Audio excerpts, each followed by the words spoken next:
Parker Smith joining us here on Land of Legends TV, and welcome to the front straightaway here. You could spend your Saturday evenings here.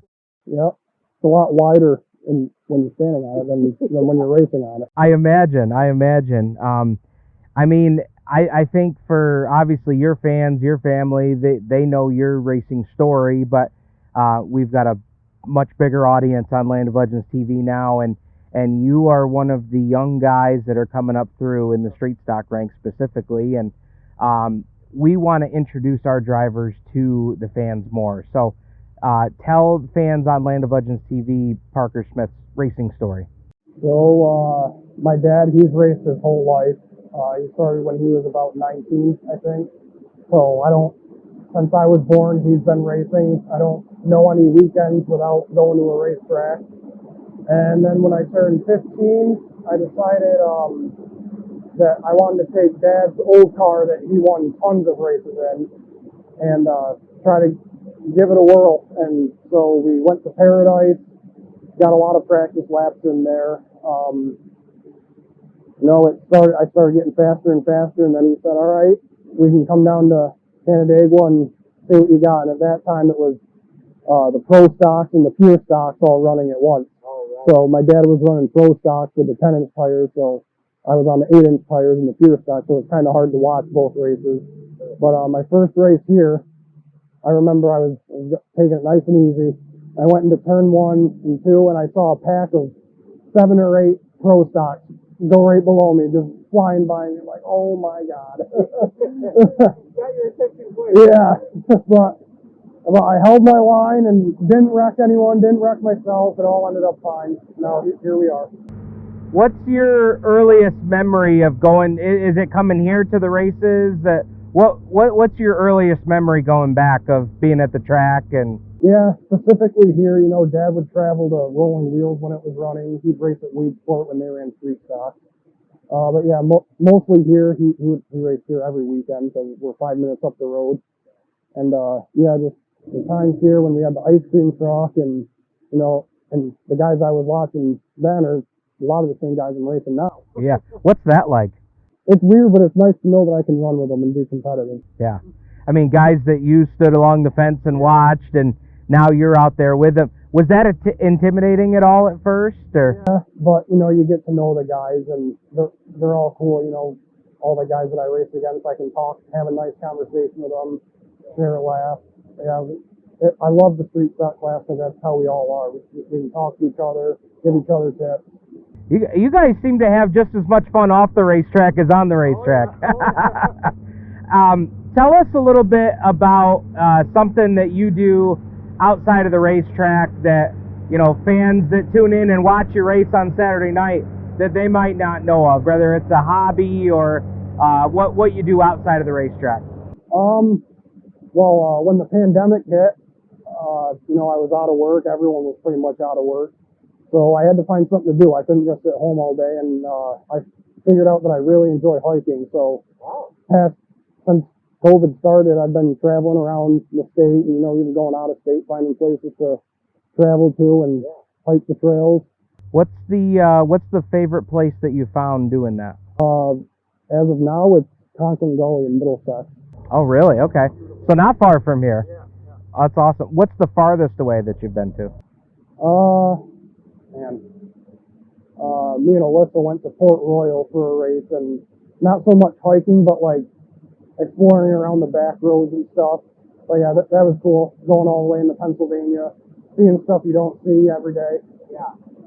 Let's talk about this season, 2021, all new year for you.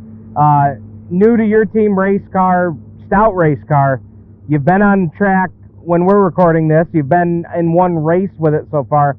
What was kind of your reaction to that new car? It was a lot quicker than the old one. You got to keep it wound up. You can't. You got to be on the throttle a lot. But yeah, it's fast. It's real fast. Does that have you excited for this season? I mean, and it's not to say that you have not had a quality car, because that car you had last year, man, that thing would run. You got heat race with it. We've seen you do interviews with Doug Elkins already. I mean, that was a great car to get you to the spot where you're at now. I imagine with this new car now coming in, this is kind of raising that bar a little bit. Yeah, I have higher expectations for myself. You know, the people that help me, they expect me to run better. But right now, it's just me trying to get used to a new car. It drives totally different than the last one. So, give it a few weeks. I'm getting faster in every lap I run here. So, it's getting better. Your dad, Blaine, man, he puts so much effort into your operation, and you know, just talking to him in the pit area last season, this season, even the season before that. I mean, he just has that. You know, you ask him a question about your racing efforts, and man, he just got the biggest smile, man. He is so proud of the effort, but he, you know, at times, Blaine strikes me as the guy that, whether he's out here or not, it seems like he could care less now because he wants to see you out here doing well. Yeah, I think I'm a big reason that he's still racing. You know, I don't think if I had the bug to go racing every weekend, I think he'd sell everything he has and go out and enjoy riding four-wheelers, going to the lake every weekend. But since I love it, you know, it kind of gave him a kick in the butt to say, all right, let's do this.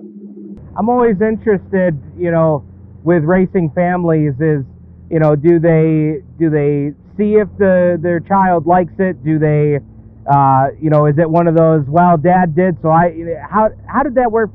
Like, how did you take an interest? Was it just being a fan here first, and then? He basically knew.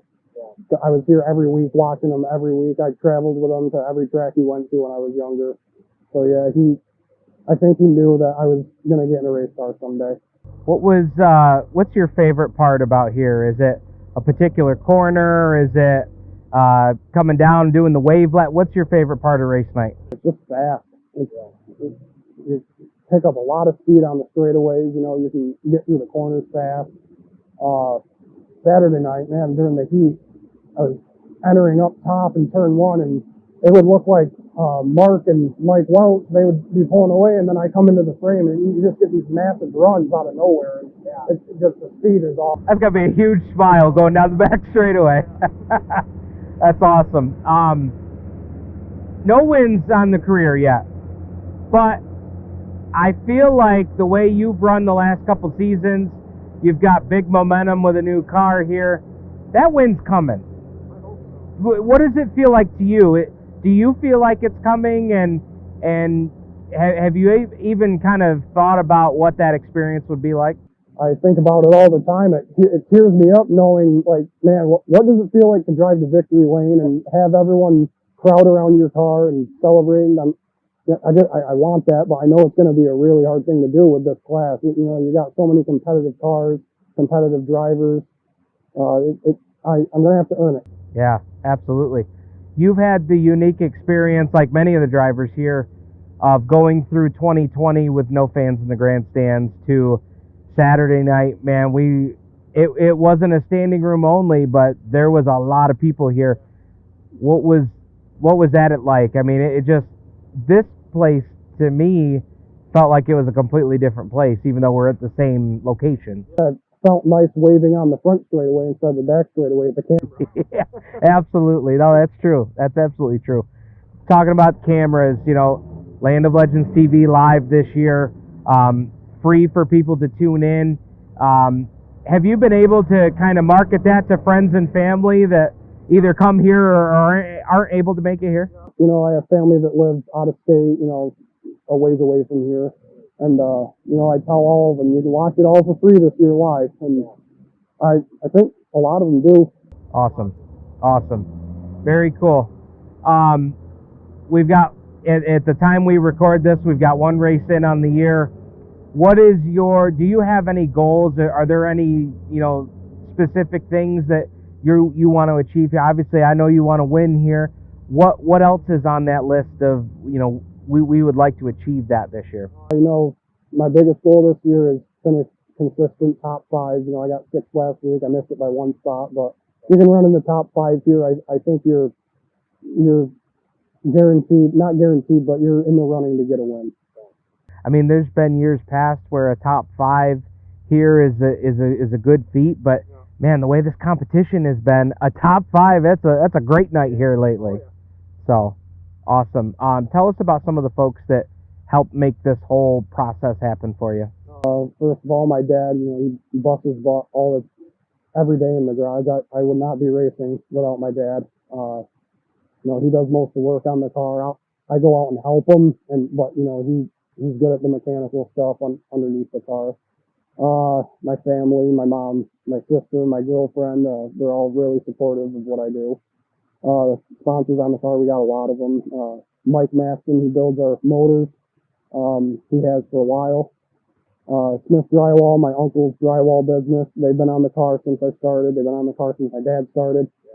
We got Mighty Boba on the car. We got Remax with John Bagley. He's here supporting us a lot in the pit.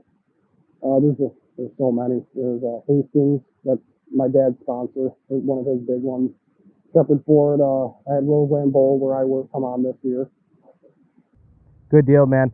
Well, good luck to you here the rest of the season, and man, keep after it, man. I can't wait for that first win. I feel like it's coming for you, and we can't wait to celebrate down here with you. Yeah, I'm excited. I'm excited for the whole year.